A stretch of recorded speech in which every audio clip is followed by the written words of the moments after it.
நம்மாழ்வார் என்ன அருள் இருக்கார்? வைகுந்தம் புகுவது மன்னவர் விதியே. இந்த பிருத்திவியில் இருக்கிற பூமியில் இருக்கிற எல்லாரும் ஒரு நாளைக்கு வைகுந்தம் புக வேண்டும், அது என்று நடக்குமோ அது வரைக்கும் அப்படின்னு சொல்லியிருக்கார். அந்த அடிப்படையில் இப்போ இந்த வைகுண்ட ஏகாதசியை நம்ம ஸ்ரீரங்கத்தில் சேவிக்கிறோம் அப்படின்னா அதுக்கு முக்கியமான விஷயம் இந்த திருமங்கை ஆழ்வார் பெருமாள்கிட்ட கேட்குறார். இந்த மாதிரி எங்களோட தலைவர் ஆழ்வார் தலைவர் இருக்காரே நம்மாழ்வார், அவர் 1000 பாசுரம் பாடியிருக்கார், அதை நம்ம செவிமடுக்கணும்னு. சரி ஆகட்டும் அப்படின்னு சொல்லி பெருமாள் என்ன அதுக்கு ஒத்துக்கிறார். அது எப்போ நடக்கும்னு கேட்டால் கார்த்திகை திருநாள், கார்த்திகை மாதத்து பௌர்ணமி பெருமாளுக்கு என்னாச்சு சொக்கபானையெல்லாம் கொளுத்தி பெருமாள் அந்த புறப்பாடெல்லாம் கண்டருளிட்டார். அந்த சமயத்தில் பெருமாள் எங்கே பண்ணோம், எப்போ கர்ப்பகிரகத்திலேருந்து வெளியில் திருவீதி புறப்பாடு, அந்த புறப்பாடெல்லாம் கண்டருளின பிறகு அந்த கடைசியில் கற்பூர ஆரத்திலாம் ஆளி எல்லாம் திரிஞ்ச உடனே மறுபடியும் அவர் என்ன பண்ணார், கர்ப்பகிரகத்தில் மறுபடியும் போய் ஏழை பண்ணிவிடுவா. ஆனால் அப்படி இல்லாமல் அந்த நாளில் மட்டும் அந்த கர்ப்பகிரகத்துக்கு முன்னாடி இருக்கிற அந்த மண்டபத்திலே பெருமாளை என்ன பண்ணிவிடுவா, அந்த ஸ்ரீபாதம் தாங்கிகள் பெருமாளை கீழே ஏழை பண்ணிவிடுவா. அதுக்கு என்ன பொருள் அப்படின்னு கேட்டால், அதுக்கப்புறம் பெருமாளை பட்டாச்சாரியெல்லாம் சேர்ந்து கைத்தலமாக பெருமாளை ஏழை பண்ணி கர்ப்ப கிரகத்தில் கொண்டு போய் ஏழை பண்ணிடுவா. அப்பத்துலேருந்து அந்த கார்த்திகை மாதத்து பௌர்ணமிலேருந்து மார்கழி மாதத்துக்கு வரத்துக்குள்ள இவா எல்லாரும் ஆழ்வார் திருநகரிக்கு போய் அங்கே இருக்கிற நம்மாழ்வாரை ஏழை பண்ணிட்டு இங்கே அதுக்கப்புறம் இங்கே மார்கழி மாதத்து அமாவாசை இப்போ போச்சு இல்லையா, அதுபோல் மார்கழி மாதத்து அமாவாசையிலேருந்து அங்கே திருவாய்மொழி கேட்டு செவி சாய்க்கணும் அப்படின்னு இருக்கும். ஆனால் அவர் நம்மாழ்வாரை இங்கே ஏழை பண்ணிட்டு வந்த பிறகு தான் அந்த உற்சவம் நடக்கும். திருவாய்மொழி அது பெரிய திருமொழி, அந்த திருமொழியை பெருமாள் செவி சாய்க்கிறார் அப்படின்னு ஆகும். அவர் திருமங்கை ஆழ்வார் கேட்டுக்கொண்டதுக்கு இணங்க இந்த உற்சவம் நடந்துட்டு இருந்தது. ரொம்ப நாள் வரைக்கும் அப்படி தான் நடந்துட்டு இருந்தது. ஆனால் ஒரு வருஷமும் இதுபோல் ஆழ்வார் திருநகரிக்கு போய் நம்மாழ்வாரை ஏழை பண்ணிட்டு இங்கே இந்த மாதிரி உற்சவம் பண்ணுறது நடுவில் காலப்போக்கில் ரொம்ப அதுக்கு இடைஞ்சல் நிறைய வர துவங்கித்து. ஏன்னா அந்நியர்களோட படையெடுப்பு, அதுக்கப்புறம் அந்த கொண்டு போயிட்டு பெருமாளை ஆயிஷன் நம்மாழ்வாரை அது ஆயிஷன் திருப்பி அவர் மறுபடியும் ஏழை பண்ணி அவள் ஆழ்வார் திருநகரில் விட்டுட்டு வருதுன்றது ஒரு சிரமத்துக்கு ஒரு அதிகபட்சமாக இருந்தது ஒன்று. அப்புறம் வேற்று நாட்டிலேருந்து வர படையெடுப்பு, அதனால் வர முடியல, காட்டில் வரும்போது கள்வர்கள் அது மூலமாக நடக்கிற இடைஞ்சல் அதெல்லாம் இருந்தது. அதனால் அவர் ராமானுஜர் காலத்து வரைக்கும் இப்படி அப்போ வந்த உடனே இது மாதிரி வேண்டாம், இதை என்ன பண்ணிடணும், ஒரு காலத்தில் இதை நிறுத்திட்டு அந்தந்த ஊரில் ஸ்ரீரங்கத்தில் இப்போ பெருமாளுக்கு இந்த திருவாய்மொழி உற்சவம் நடத்த போகிறோம், அதுக்கப்புறம் இந்த வைகுண்ட ஏகாதசி பகல் 10 ராப்பத்தெல்லாம் வரணும்னா அந்தந்த ஊர்லேயே எல்லா க்ஷேத்திரத்துலேயும் இப்போ நம்மாழ்வாரோட விக்கிரகத்தை ஏழை பண்ணிட்டு அங்கேயே திருவாய்மொழி மலர்ந்த அருளின பொழுது அதை இவாள்லாம் சேவிப்பா, பெருமாளோடு சேர்ந்து ஆழ்வாரும் ரசித்து கேட்டாகும்.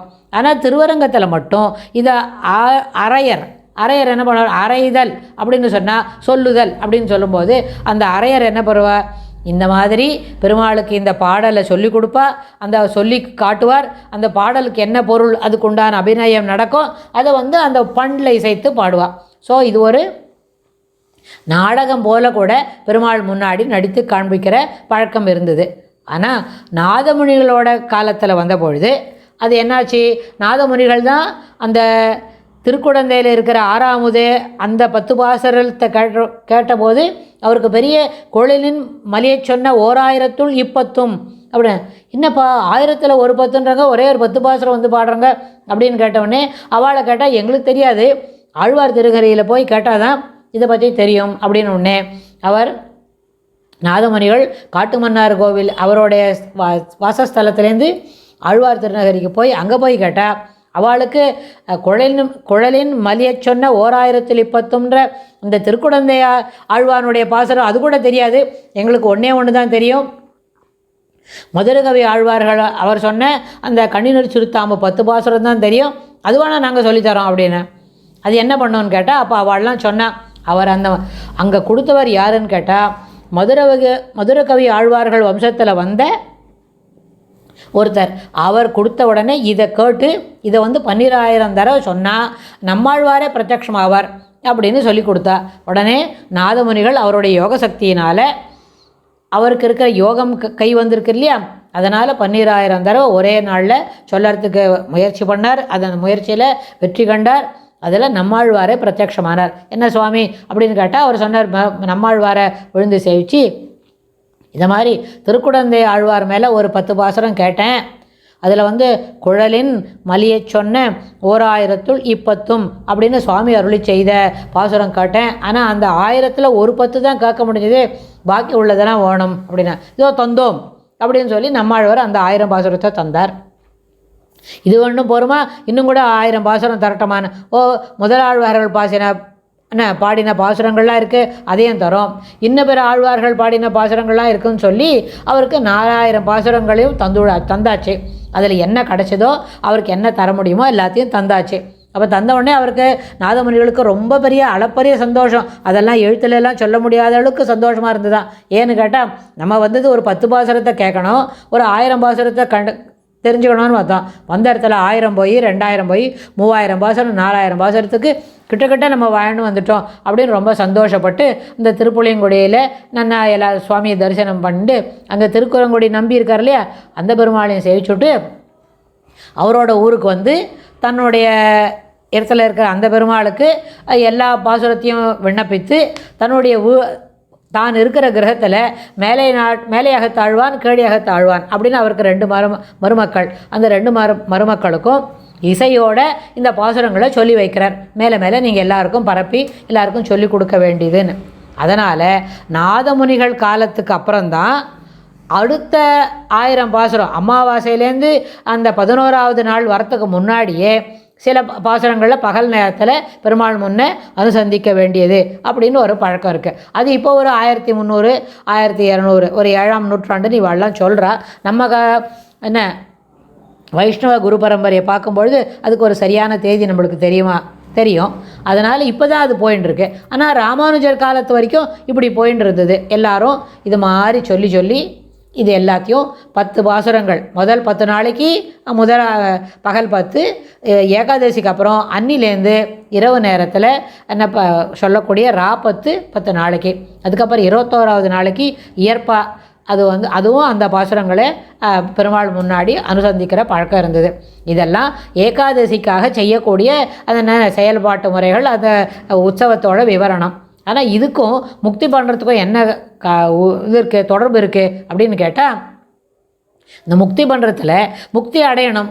ஒரு ஜீவனம் அவர் நம்மாழ்வார் முதல்ல சொன்னார், அது வைகுந்தம் புகுவது மன்னவர் மன்னவர் விதியே அப்படின்னு சொன்னார். அப்போ மண்ணுலகத்தில் இருக்கிற எல்லாரும் வைகுண்டம் போகணும் அப்படின்னா ஒரு ஜீவனும் அந்த பகவத்கீதையில் சொல்வார். அவர் என்ன 8வது அத்தியாயத்தில் பெருமாள் என்ன சொல்கிறாருன்னா, சுக்லபக்ஷே கதி ஹீதே அப்படின்னு சொன்னால் சுக்லபக்ஷத்தில் போகிற ஒரு ஜீவனாக இருந்தாலும் தூமராத்திரி அதாவது கிருஷ்ணபக்ஷத்தில் போகிறதா இருந்தாலும் இந்த உலகத்தெல்லாம் தாண்டிண்டு அந்த மின்னல் உலகம் அதுக்கப்புறம் அதுக்கு நிறைய இருக்குது. அது ரொம்ப விவரமாக இருக்கும். நம்ம இந்த இடத்துல என்ன சொல்லணும்னா, இந்த இத்தனை இடத்தையும் தாண்டிக்கிண்டு அது பிரம்மாவோட சத்தியலோகத்தையும் தாண்டிண்டு ஒரு வெட்ட வெளி அதாவது மூலப்பிரகிருத்தியை போய் அடையும். ஆனால் இது வரைக்கும் இங்கேயே நம்ம சரீரத்தை விட்டுடுறோம். அந்த ஜீவன் மட்டும் போகும், சரணாகதி பண்ணின ஜீவன் மட்டும் போகும். அப்போ விஷ்ணு தூதாலே என்ன பண்ணுவா, இந்த ஜீவனை அழிச்சுன்னு போவா. அப்போ பெருமாள் அதுக்கு ஒரு என்ன பண்ணுவார், சூக்ஷ்மமான ஒரு சரீரம் கொடுக்கும். அந்த சூக்ஷ்மமான சரீரத்தை கொடுத்து அது இத்தனை லோகத்தையும் தாண்டி பிரம்மாவோட சத்தியலோகத்தையும் தாண்டி மேலே போகும்பொழுது மூலப்பிரகிருதி மட்டுமே இருக்கும். அங்கே என்ன இருக்கும், வேறு எதுவுமே இல்லை, பெருமாளை மட்டும்தான் சேவிச்சிக்க முடியும். அங்கே ஒரு விரஜா நதி அப்படின்னு ஒன்று இருக்கும். அந்த விரஜா நதியில் அமானவன்னு சொல்லி நம்ம இந்த ஜீவனை அழிச்சின்னு போகிறாளே, அவள் என்ன பண்ணுவார், அந்த இடத்துல போய் இந்த ஜீவனை அங்கே குளிப்பாட்டுவா, முக்கி எடுப்பா. அப்படி முக்கி எடுத்த உடனே இதுக்கு தேஜோமயமான சரீரம் வரும். அதுக்கு ஜர மூப்பு எதுவுமே கிடையாது, பசி தாகம் இருக்காது, சந்தோஷம் மட்டும்தான் இருக்கும். ஜீவனோட உண்மையான என்னது இது, பெருமாளோட அங்கம் அப்படின்றத அது மனசில் வந்துடும். எல்லாமே சந்தோஷமாக இருந்து அந்த பெருமாள்கிட்ட போய் இதை கொண்டு போய் சேர்த்து விடுவா. இதுதான் ஒன்று தப்பிச்சுட்டு வந்தது அப்படின்னு. அது நம்ம நம்ம வார்த்தையில் சொல்கிறோம், அப்படி இல்லை. இது அதனோட வாழ்க்கை சக்கரம் என்கிற சுழல்லேருந்து தன்னை மீட்டுக்கிண்டு இந்த ஜீவன் மேலுக்கு வந்திருக்கு அப்படின்னு பெருமாள்கிட்ட கொண்டு கொடுத்தோடனே பெருமாள் வந்து வந்தையா, இப்போவாவது வந்தையே அப்படின்னு. ஆமாம், இப்போ தான் விளங்கித்து அடியனுக்கு அப்படின்னு சொன்ன உடனே பெருமாள் கூப்பிட்டு மடி மேலே அமர்த்திக்கண்டு உச்சி முகந்து ஆலிங்கனம் பண்ணி இருந்துக்கோ அப்படின்னு சாதிச்சாகுமா. இதுவரை ஆச்சு. இது போலவே இது வந்து ஒரு ஜீவனுக்கும் கிடைக்கக்கூடிய முக்தியில் என்ன நடக்கும், அங்கே என்ன தான் கிடையாது, புதுவிதமான சரீரம். அது என்ன இருக்கும், தேஜோமயமான சரீரம் இருக்கும்னு சொல்லியிருக்கா. நம்ம பெரியவாள்லாம் சொல்லியிருக்கா, உபன்யாசத்தில் கேட்டு தான் நம்ம வந்து இப்போ நேயர்களோட பகிர்ந்துக்கிறோம்.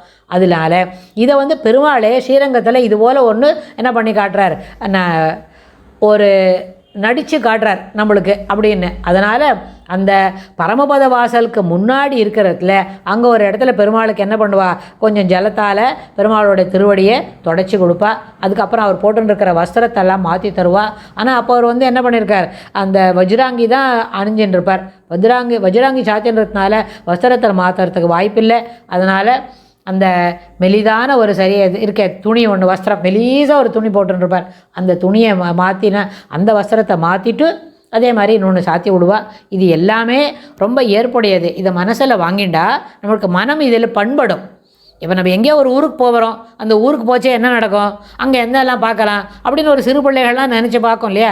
என்ன சாதாரண விஷயம், ஒரு பாட்டியாத்துக்கு போகிறோம் அப்படின்னாலே அங்கே பாட்டி என்னெல்லாம் கொடுப்பான்னு அந்த குழந்தைகள் யோசித்து பார்க்கும். இது பாட்டியாம் இல்லை, நம்ம இருக்க வேண்டிய உண்மையான இடம் அதான்.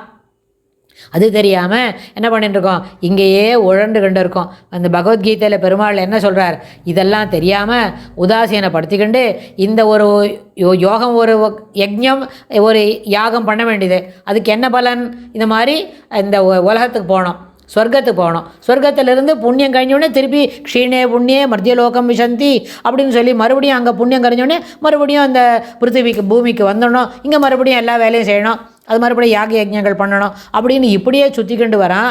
ஆனால் அந்த பிரயாசன்றது ரெண்டும் ஒன்று தான். இதை தாண்டி நம்ம என்ன பண்ணணும், வைகுண்டம் போகிறதுக்கு எல்லா விதமான முயற்சியும் செய்யணும் அப்படின்னு சொல்லி இந்த ஸ்லோகத்தில் பெருமாள் சொல்லித்தரார். அது இப்போது நம்மளுக்கு வைகுண்ட ஏகாதசிக்கு அது சிறப்பானதாக அமையும். அங்கே போனால் எப்படி இருப்பான் அப்படின்னு ஒரு 2 நிமிஷம் கூட வேண்டாம், 30 செகண்ட் கற்பனை பண்ணி பார்த்தாலே நம்மளுக்கு இந்த வைகுண்ட ஏகாதசியோட சிறப்பு தெரியும். அதனால் வைகுண்ட ஏகாதசி அன்னைக்கு உபவாசம்ன்றது ஒன்று, அப்புறம் தசமி கலப்பில்லாத ஏகாதசி விரதம் இருக்கணும். அது இல்லாமல் எப்போவும் நாமஸ்மரணை இருக்கணும். நீ பலமா நீ நாம பலமா அப்படின்னு கேட்பார் தியாகராஜ சுவாமிகள் பெருமாள்கிட்ட, ராமச்சந்திரமூர்த்தி கிட்ட, ஸ்ரீராமன்கிட்ட. என்ன அப்படி கேட்குறான்னு கேட்டால், நாமி பலம் எங்கே எப்படி இருக்குது, நாம பலம் எப்படி இருக்குது அப்படின்னா நாமி பலமே இருக்கும். பெருமாளே பக்கத்தில் இருந்தால் அவனுக்கு சுக்ரீவனுக்கு என்ன கிடச்சிது, ராஜ்ய பரிபாலனம் கிடச்சிது. பெருமாள் பக்கத்துலேயே இல்லை, திரௌபதிக்கு என்ன கிடச்சிது, ரொம்ப பெரிய விஷயமெல்லாம் கிடச்சிது. அவளோட மானபங்கம் பண்ண முடியாமல் அவளை என்ன பண்ணிட்டார், பெருமாள் காப்பாற்றி கொடுத்தார். அதனால் நீ பலமா நீ நாம பலமானா ரெண்டுமே சிறப்பு தான். நாமி பலம் இருக்கிறது எப்போவோ அதுபோல தான் நாம பலத்துக்கும் சிறப்பு கிடைக்கும் அப்படின்னு சொல்லலாம். அதனால் எப்போவும் சதா நாமஸ்மரணை இருக்கணும். ஏகாதசி என்ற விரதம் இருந்து யார் அதில் வந்து இதில் முக்கியமானது, நிறைய விரதம் இருப்பாள் அவள். உலகத்தில் நம்ம மக்களுக்கு நிறைய விதத்தில் விரதம் இருக்கணும், அன்றைக்கி ஒரு விரதம் இன்றைக்கி விரதம் அதே மாதிரி சொல்லுவாள். அது எல்லாமே காமியார்த்தம் தான்.